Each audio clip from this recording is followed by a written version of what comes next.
Hello friends, welcome to my RS preparation vlog. आज है हमारी आरएस प्रिपरेशन का डे 6 और कुछ लोगों को डाउट था कि मैं वुमेन सुपरवाइज़र की तैयारी कर रही हूँ या आरएस की तैयारी कर रही हूँ। तो एज ए एस्पिरेंट अगर आप तैयारी कर रहे हो तो आप मेरी बात को समझ पाओगे कि मेरा जूनियर अकाउंटेंट का जो एग्ज़ाम था उसकी मैंने अच्छे से प्रिपरेशन की थी और उसमें मेरे नंबर भी अच्छे आ रहे हैं, मेरे 508 नंबर आ रहे हैं।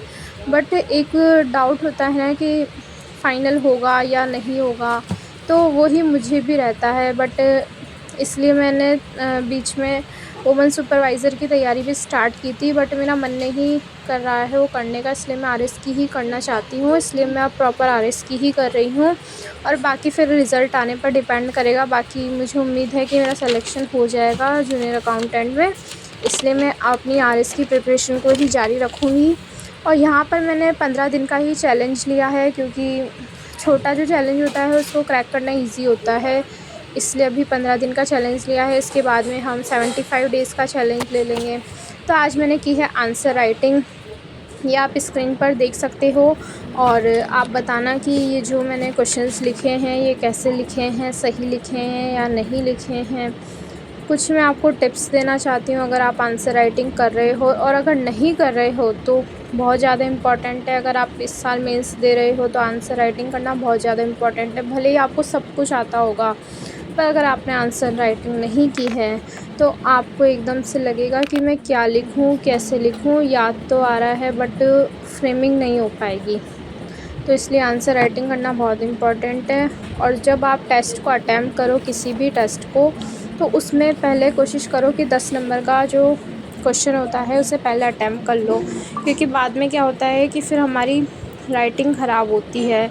एक तो धीरे धीरे क्या है, इंसान एग्जॉस्ट हो जाता है लिखते लिखते, 1-1.5 घंटे तक जब लिखता है तो हमें लास्ट में तो ज़ोर आने लग जाता है जब हम 10 नंबर के क्वेश्चन पर पहुंचते हैं। इसलिए उससे पहले अटैम्प्ट करना है। और दूसरी चीज़ है कि आपकी राइटिंग ख़राब होती है लास्ट में, तो इसलिए भी अटैम्प्ट करना है।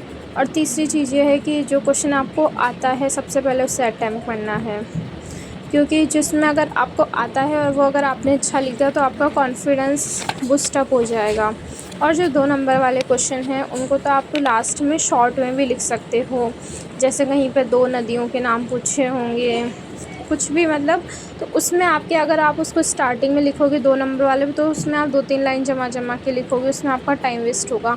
पर जब आप उसको लास्ट में लिखोगे तो आप उसको कुछ भी 2 वर्ड्स में लिख सकते हो। और अगर छूट भी जाता है तो 2 नंबर का ही छूटेगा, इसकी जगह 5-10 नंबर का छूटेगा तो आपका ज़्यादा लॉस होगा। तो सबसे पहले 10 नंबर क्वेश्चन अटैम्प्ट करें, फिर 5 नंबर का करें, उसके बाद में 2 नंबर के क्वेश्चंस को अटैम्प्ट करें। और सिलेक्शन लेने के लिए बहुत ज़रूरी है कि आप अपनी स्टडी को कांस्टेंट बनाए रखें और थोड़ा थोड़ा पढ़ें, पर डेली ज़रूर पढ़ते रहें।